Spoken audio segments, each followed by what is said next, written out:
Jack. What are you looking for under that bicycle? My bicycle chain has come off and I don't know how to fix it and get back to home on time.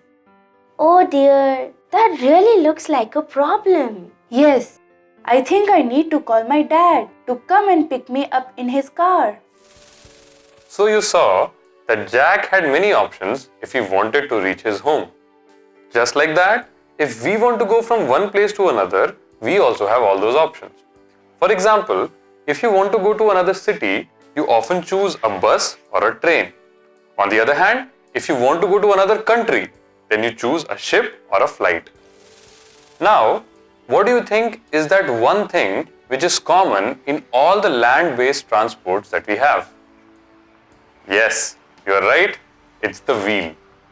The wheel is one of the most significant inventions in the history of humanity and has led to several modes of transportation that we see around us today. Long ago, people didn't have any means of transportation. They had to walk on foot for several kilometers.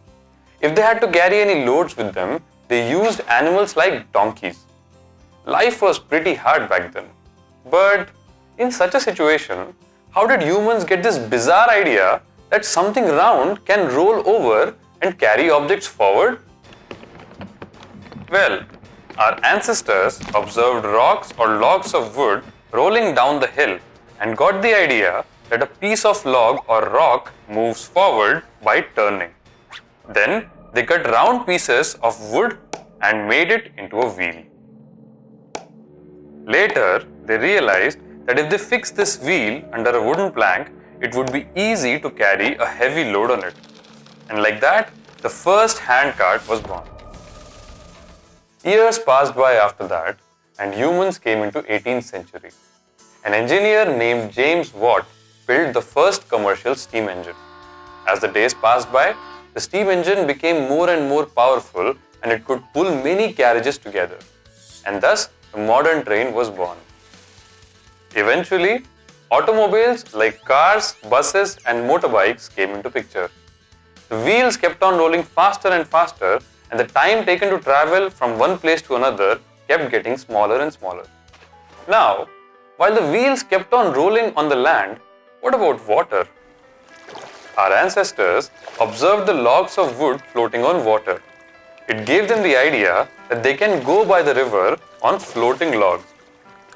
By watching the fishes swim so quickly and effortlessly, our ancestors realized that if they make the boats in the shape of a fish, it could go much faster. They also learned to make ships by joining several wooden planks which could sail in the high seas. So, humans conquered the land and the seas, and now it was time for the skies to give in. For centuries, we looked up in the sky at the birds flying high in the air, and we fancied that someday we'll fly like them. And the dream got realized in the 20th century when Wright brothers invented the airplane.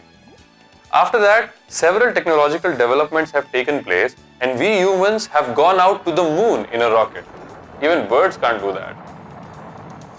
So the observations of our ancestors and their curiosity changed our history. How far can they travel was the question humans needed to answer after they invented vehicles. How long a ship should be? How many carriages a train should have? How big should be the wing of an aircraft? These became the crucial questions after we invented various means of transportation. Now, how did we find the answers to this? Let's see in the upcoming video.